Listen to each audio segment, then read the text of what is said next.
Recently, I took my mom on a trip. Now, that might not seem like a big deal, but you probably don't know that I'm the oldest of 14 kids. I have 4 biological siblings, but then 10 adopted special needs siblings, 6 of which still live at home. So it actually is a monumental feat to get my mom out of the house to rest. But I was able to do that. And on our trip away, we had a discussion about motivating kids. Now, my mom has 47 years of parenting experience. I figured she had everything figured out. But there was actually something that I could teach her. And it was the concept of passing pain back to someone for kind of the pain that they're passing to you.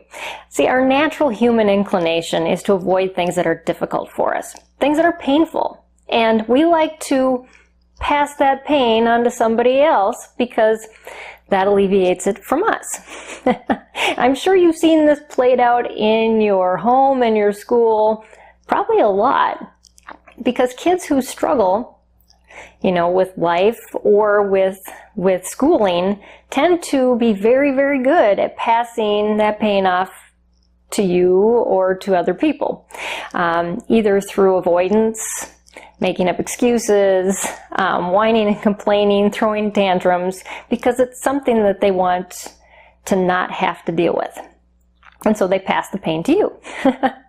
Or to other siblings. They can start fights to get out of their schoolwork.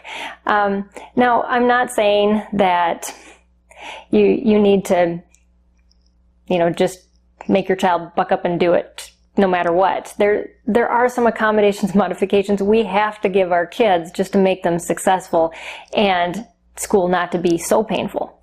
But there's a point where they need to struggle, and they need to struggle through their school stuff so that eventually they can be successful. And so you as a parent have to first realize this is what's happening in your situation. And when you do that, then to critically look at what pain is my child passing on to me that's unnecessary? How do I turn that around and make that situation more uncomfortable for them than it is for me, so that eventually they will realize that doing their schoolwork is a much easier process than not doing it. And that's unique for every child, of course. And so it takes a lot of creativity, a lot of patience, and usually a lot of time. But who said parenting or homeschooling was supposed to be simple?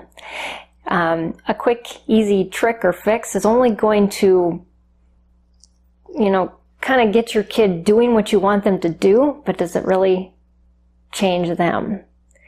And that's really what you want it to be motivated from, is from inside, not from the outside where you got them to do their work today. So keep that bigger picture in mind. When you're motivating your child, it's about their heart. It's about helping them to succeed in the long run, not just getting them to do their schoolwork.